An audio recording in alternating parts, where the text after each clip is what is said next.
A billionaire's empire, a waitress's deadly secret, one handwritten note that changes everything. When tech mogul Liam Ashford received a cryptic warning from a trembling waitress during the most important dinner of his career, he had no idea he was staring at the beginning of a conspiracy that would nearly destroy them both. She wasn't supposed to be there. He wasn't supposed to care. But some secrets are too dangerous to ignore, and some connections too powerful to walk away from. Stay until the end to see how a single act of courage sparked a war neither of them saw coming. Drop a like and comment your city so I can see how far this story travels. The chandeliers in Aurelius cast light like liquid gold across tables where fortunes changed hands between courses. Liam Ashford sat at table 12, spine straight, expression unreadable, watching three German investors dissect his company's valuation with surgical precision. His charcoal suit fit like armor. His 10-year-old daughter Maya was safely home with her nanny, probably ignoring her homework to read fantasy novels under the covers. Everything was exactly as it should be. Herr Ashford, you understand our concerns regarding the Asian markets, Klaus Bergman said, setting down his wine glass with deliberate care. The man's accent was thick, his eyes sharp. Volatility makes us cautious.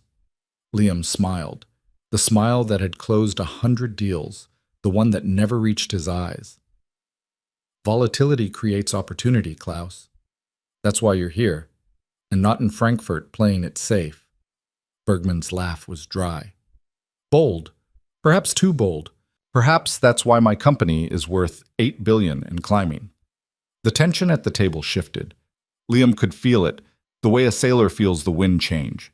This was the moment, the pivot point where confidence either sealed the deal or blew it apart. He leaned forward slightly, voice dropping to something almost conversational. Gentlemen, I'm not asking you to gamble. I'm offering you a calculated risk with a 23% projected return over 18 months. My team has run every scenario. The numbers don't lie. Numbers can be interpreted, said the second investor, a silver-haired woman named Petra Schultz. They can also be verified, Liam countered smoothly, which is why I've prepared a complete audit trail for your analysts. Transparent, thorough, bulletproof. He watched Petra's expression soften by a fraction. Good. He was winning. That's when he noticed the waitress. She was hovering near the edge of his peripheral vision, holding a water pitcher with both hands like it might escape. Young, maybe 30. Dark hair pulled back severely, uniform crisp but cheap. She looked terrified, which wasn't unusual. People often looked nervous around Liam. Money had gravity. It pulled people in and made them smaller. But this was different. She wasn't looking at him with awe or calculation. She was looking at him like she was trying to solve an equation she didn't have all the variables for. Her hands trembled slightly. The water in the pitcher caught the light, sloshing almost imperceptibly. Liam's instincts, honed by years of reading rooms and predicting moves, pinged. Something was off. The waitress stepped closer. Her name tag read Elena. She moved with the careful invisibility of someone who'd learned to take up as little space as possible. When she reached the table, she didn't speak. Instead, she set down the pitcher, refilled Klaus's water glass with mechanical precision, and then, so quickly Liam almost missed it, slid a folded napkin beneath the edge of his bread plate. Her eyes met his for exactly 1 second. Dark brown, frightened, urgent. Then she was gone, disappearing into the kitchen like smoke. Liam didn't react. Years of negotiating with people who'd sell their grandmothers for a percentage point had taught him control. He reached for his water, took a sip, let Klaus continue talking about market penetration in Singapore, but his mind was elsewhere. The napkin sat there, folded into a precise triangle, innocuous as a mint. "Excuse me," Liam said, interrupting Klaus mid-sentence. "I need a moment." He stood, pocketing the napkin in one smooth motion, and walked toward the restrooms. Once inside the marble and gold sanctuary of the men's room, he locked himself in a stall and unfolded the napkin. The handwriting was small, neat, pressured, written by someone whose hand was shaking. Table 9. 2 men. One has been filming you for 12 minutes. Check your left, diagonal. Navy jacket. They're not investors. Liam's jaw tightened.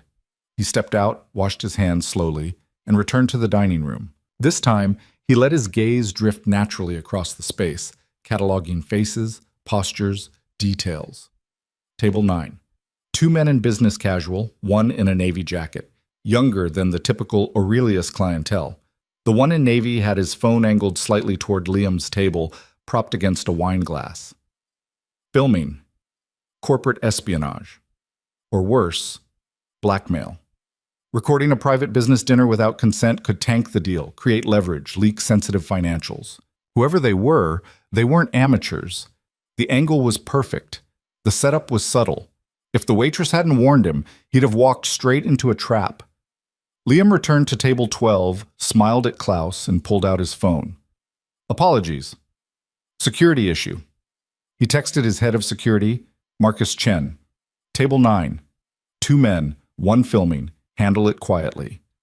Within 90 seconds, a manager appeared at table 9 with apologetic body language and a hushed conversation. The men's faces went tight. The phone disappeared. 5 minutes later, they were gone, escorted out by building security. Liam closed the deal with the Germans an hour later. $20 million in new funding, locked and signed. But his mind wasn't on the money. After the investors left, Liam sat alone at table 12, nursing a scotch he didn't want. The restaurant was winding down. Servers moved through the space like ghosts, clearing tables, dimming lights. He should leave. Go home. Check on Maya. Read her a chapter of whatever dragon-slaying nonsense she was currently obsessed with. Instead, he waited. The waitress, Elena, emerged from the kitchen carrying a bin of dirty dishes. She moved efficiently, head down, avoiding eye contact with everyone. When she reached his section, she froze. "Sit down," Liam said. It wasn't a request. Elena's eyes went wide. I can't. I'm working." "You just saved me from a corporate disaster. Sit down." She glanced toward the kitchen, then at the floor, then, reluctantly, slid into the chair across from him. Up close, she looked exhausted, shadows under her eyes, tension in her shoulders. But there was something else, something that didn't fit. The way she held herself. The intelligence in her gaze. This wasn't someone who belonged in a waitress uniform. "How did you notice?" Liam asked. I pay attention." "Most people don't pay that kind of attention." Elena's fingers twisted together in her lap. "Most people don't have to." Liam studied her. "Who are you?" "No one?" "Liar." The word landed between them like a stone in still water. Elena flinched, but she didn't argue. "I should go," she whispered. "Why did you help me?" "Because—" She stopped, swallowed. Because people like that, they destroy things. And you looked like you didn't know." "People like what?" "People who record conversations they're not part of. People who use information as a weapon." Her voice was soft, but there was something raw underneath it, something personal. Liam leaned back, watching her carefully. "You've dealt with them before." Elena stood abruptly, the chair scraping against marble. "I have to get back to work." "Wait!" But she was already gone, vanishing into the kitchen before he could stop her. Liam sat there for a long moment, turning his empty scotch glass in circles on the table. Then he pulled out his phone and texted Marcus again. "Need a background check. Waitress named Elena Hart, works at Aurelius. Discreet." He told himself it was due diligence. A smart precaution. You didn't survive in his world without verifying your allies. But that was a lie, and Liam knew it. He was curious, and Liam Ashford hadn't been curious about another person in years. Marcus's report arrived the next morning while Liam was making Maya breakfast. Scrambled eggs, slightly burnt, toast, heavily buttered, orange juice in her favorite purple cup, parenting by a billionaire who still couldn't quite master a stovetop. "Dad, this tastes like rubber," Maya announced, poking at her eggs with a fork. "Eat it anyway. Protein." "Mrs. Keller makes them fluffy." "Mrs. Keller has a culinary degree, I have an engineering degree, and a short temper. Eat." Maya grinned, her gap-toothed smile a perfect copy of her mother's. Liam's chest tightened the way it always did when he saw Sarah's ghost in their daughter's face. 3 years gone, cancer brutal and fast, leaving him with a company to run and a 7-year-old who asked when mommy was coming home. He pushed the thought away and checked his phone. Marcus's message was characteristically brief. Attached. Call me. Liam opened the file. Name: Elena Marie Hart. Age: 30. Employment: server, Aurelius Restaurant, 8 months. Prior employment: none on record. U.S. Education: listed as high school, public records. Criminal record: none. Credit: poor. $47,000 in debt, mostly medical family, no listed relatives. U.S. Immigration status: valid work visa, European origin. Red flags: SSN issued only 3 years ago. No financial history prior to 2023. No digital footprint before arrival in New York. Liam read it twice. A woman with no past, no family, no history. Working a minimum wage job despite the kind of intelligence he'd seen in her eyes. People didn't just appear out of nowhere, not without a reason. He called Marcus. Talk to me, Liam said. She's a ghost, Marcus replied. His voice had the clipped efficiency of someone who'd spent 20 years in private security and trusted no one. Everything about her is surface level, real SSN, real work visa, but the backstory is fabricated. I can dig deeper, but it'll take time and it'll cost. Do it. Boss, you sure this could be? I'm sure, Marcus sighed. Your funeral. I'll have more in a few days. Liam hung up and looked at Maya, who was building a tower out of toast crusts instead of eating. Do you believe in second chances? He asked. Maya looked at him like he'd grown a second head. What? Nothing. Finish your breakfast. But the question lingered. Liam went back to Aurelius that night. He told himself it was because the food was good, because he needed to decompress after a brutal board meeting where 3 investors tried to oust him over the Singapore expansion, because Maya was at a sleepover and the penthouse felt too empty. All lies. He wanted to see her again. Elena was working the main floor, moving between tables with the same quiet efficiency. When she saw him, something flickered across her face. Surprise, fear, something else he couldn't name, but she didn't approach. Another server took his order. Liam sat alone, eating a meal he didn't taste, watching her in his peripheral vision. She was good at her job, attentive without being intrusive, quick to refill glasses, clear plates, smile politely. But there was a guardedness to her, a way of angling her body slightly away from everyone, like she was ready to bolt. Halfway through his entree, she finally came to his table. Can I get you anything else, Mr. Ashford? So she knew his name. Interesting. Sit down. I told you I can't beat 5 minutes, please. The please surprised them both. Liam didn't beg. He commanded, negotiated, occasionally threatened, but he didn't beg. Elena hesitated, then slid into the chair across from him, perched on the edge like a bird ready to fly. Why are you here? She asked quietly. I wanted to thank you properly. You don't need to. I disagree. Liam set down his fork. You saved me from a serious problem. Those men were planning to leak footage of that dinner. It could have killed the deal, damaged my reputation. You didn't have to get involved. Elena looked at her hands. I saw something wrong. I told you, that's all. That's not all. Liam's voice dropped. You're not just a waitress, are you? Her head snapped up. Fear, sharp and immediate, flooded her eyes. I don't know what you mean. Yes, you do. Mr. Ashford, Liam. I think you should leave me alone. Why? Because I'm no one. I'm not worth your time. I'll decide what my time is worth. Elena stood, her chair scraping back. Please, just forget about me. She walked away before he could respond, disappearing into the kitchen. This time, Liam didn't follow, but he didn't forget. Over the next 2 weeks, Marcus fed him pieces of the puzzle. Elena's work visa was legitimate, but the sponsoring organization, a small nonprofit in Queens, had dissolved 6 months after issuing it. Convenient. Her listed address was a studio apartment in Brooklyn, rent paid in cash. No lease, no paper trail. She had a bank account with barely $300 in it. She took the subway to work every day, same route, same times. Lived alone. Spoke to no one. She's running from something, Marcus said during their debrief. Or someone. The question is what? Keep digging. Boss, this is starting to feel invasive. Liam's jaw tightened. I didn't ask for your opinion. Marcus was silent for a beat. You like her? Don't be ridiculous. You haven't been this interested in another human being since Sarah died. I'm just calling it what it is. We're done here. Liam hung up, annoyed because Marcus was right.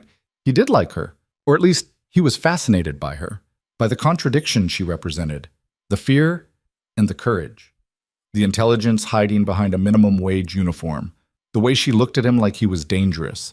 Most people looked at Liam and saw money, power, opportunity. Elena looked at him and saw a threat. He wanted to know why. The break came on a Thursday night. Liam was leaving Aurelius, his fourth visit in 2 weeks, which was absurd, and he knew it. When he saw Elena in the alley behind the restaurant, she was leaning against the brick wall, head in her hands, shoulders shaking, crying. He should have walked away, should have given her privacy, should have gotten in his car and gone home to Maya. Instead, he walked over. Elena. She jerked upright, swiping at her face. I'm fine. Just go away. You're not fine. You don't know me. I'm trying to. She laughed, bitter and broken. Why? Why do you care? Because you helped me when you didn't have to. Because you're clearly in trouble. Because... He stopped, frustrated. I don't know. I just do. Elena stared at him, tears still tracking down her cheeks. You should stay away from me. Why? Because I'm dangerous. I doubt that. You don't understand. Her voice cracked. I'm not who I'm pretending to be. I'm not Elena Hart. That's not even my real name. Liam went still. What's your real name? She shook her head, fresh tears spilling over.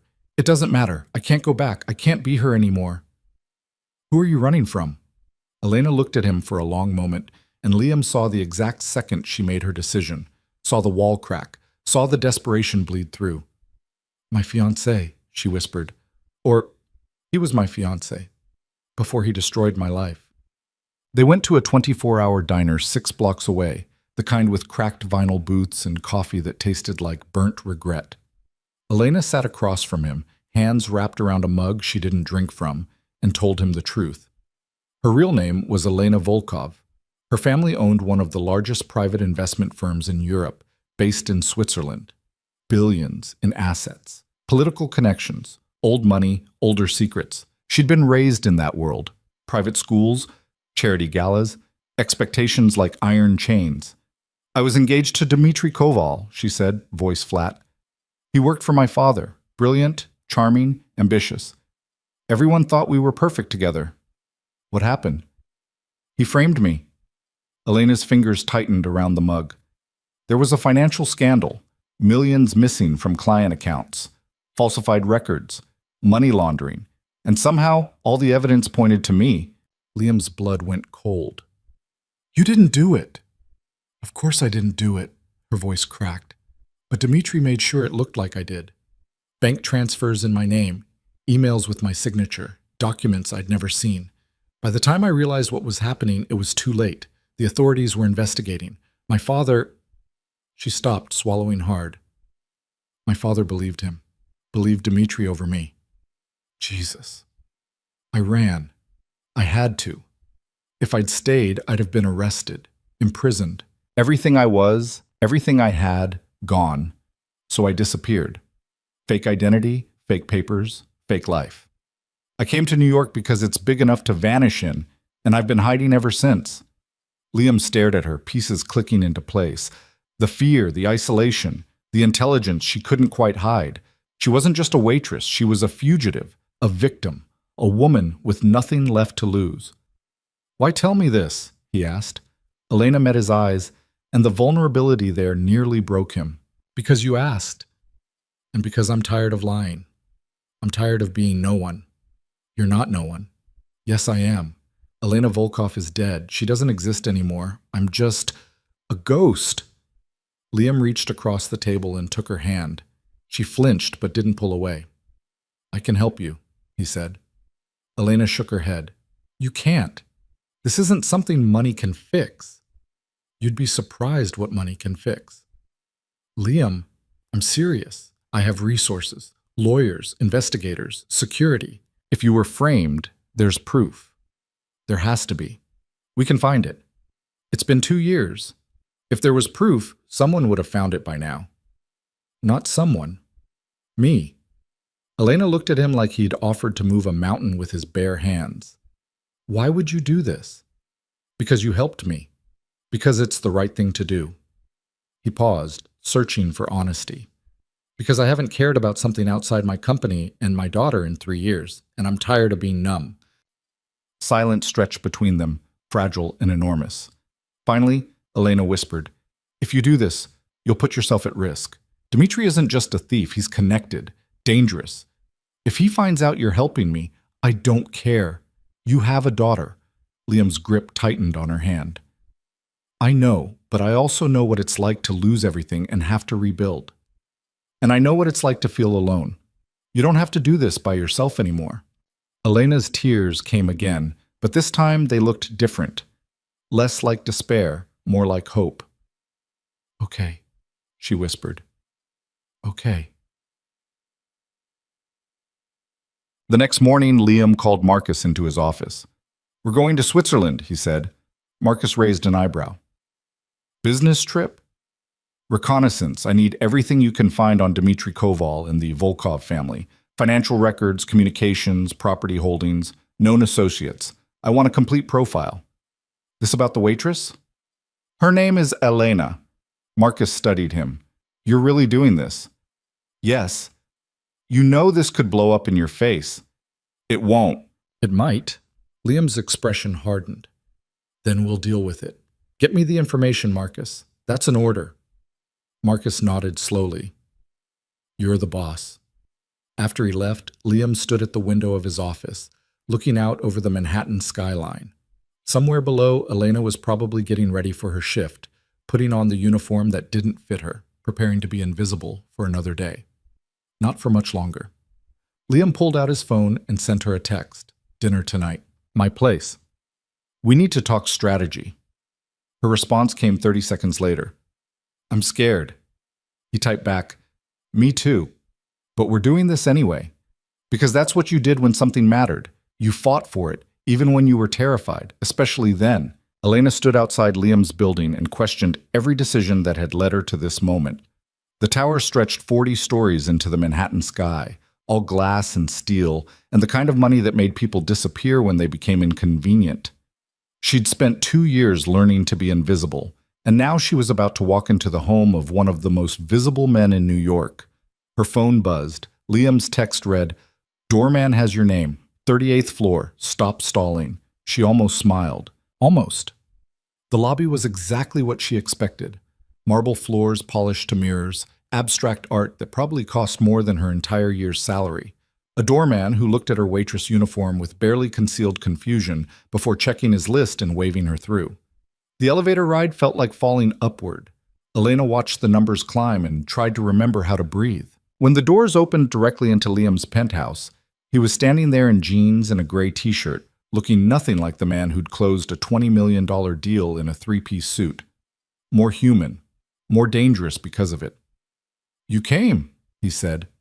"I said I would." People say a lot of things.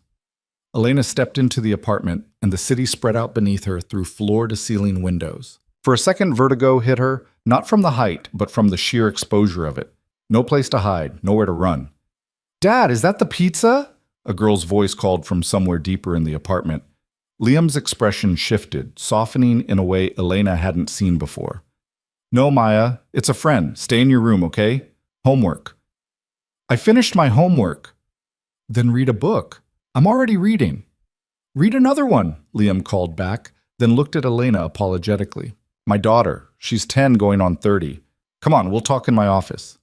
The office was smaller than she expected, lined with bookshelves that actually looked used.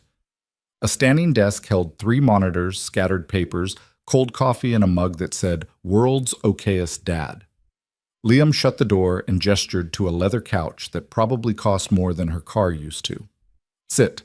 I ordered Thai food. Should be here in 20 minutes. "You didn't have to. You haven't eaten today, have you?" Elena froze. "How did you know that?" Because you're terrified, and people who are terrified forget to eat. He sat across from her, elbows on his knees.